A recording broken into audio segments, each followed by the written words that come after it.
Wow, wow, what motivates me? Laughter.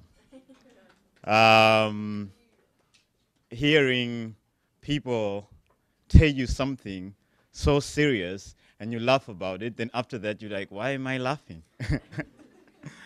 um, I grew up in this small town, an old location, in a place called Bulawayo, second capital of Zimbabwe. It's the oldest location, and it's also the oldest slum where I come from. So I guess what motivates me? Well, when I started off, I saw poverty, didn't know what it was, but felt inside of me that I wasn't poor for some reason.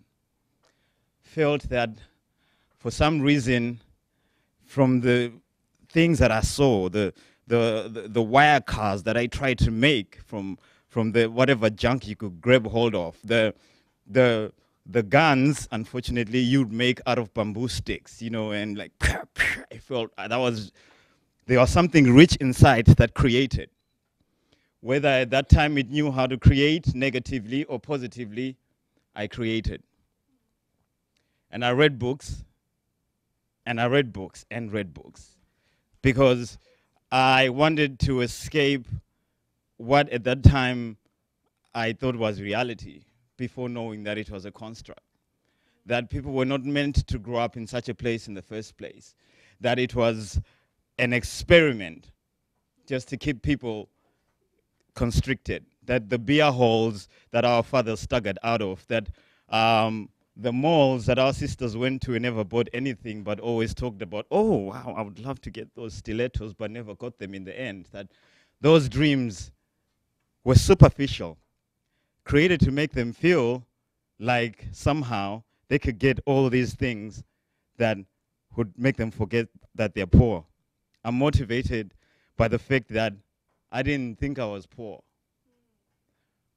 This wasn't possible, to stand in front of you.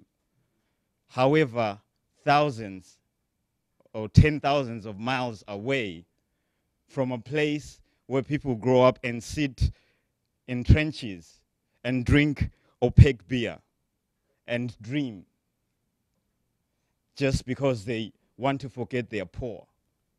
I knew I was rich. I'm here because I'm rich. That's what motivates me.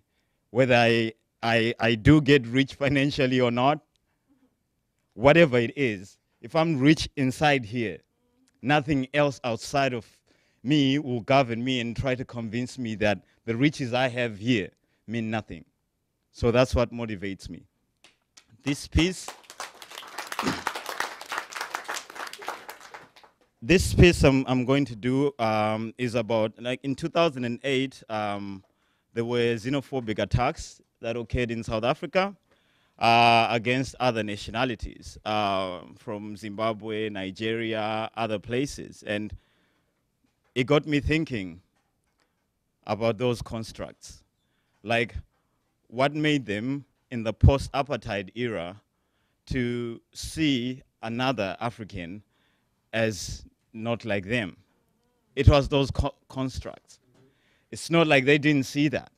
They just saw themselves looking at a mirror, and it mirrored their own economic stress. It mirrored their own failure to confront their own politicians. It mirrored their own fear of being poor and having someone take it away, take the little that they have away from them. So I wrote this short hip hop piece where I was asking, like, well, what's happened to Africans? What's happened to us seeing each other that way? Is it about property? Is it about poverty? Is it about democracy? And so I say something like this. What? Hypocrisy. Could never imagine another African harming me, the agony, or believing we living in harmony. Democracy suddenly turned to a laughable fallacy. Anarchy, could it possibly be part of the prophecy? Simply someone taking a Africans, grocery snatching the rosaries, burning the property. Could this mean that we're totally been blinded by poverty? Children of the same ovaries, born of royalty, given these galaxies, and yet fighting over these territories. Pardon me, I might be falsely conceived as a nemesis. I choose the courtesy of ancestry for all its benefits. Imagine this on television or paper centerpiece, giving the evidence that they're terrorizing your relatives. We're losing Africans while counting the negatives. Live and let live, because African love is affirmative. Live and let live, because African love is affirmative. Live and let live, live and let live and let live. Thank you.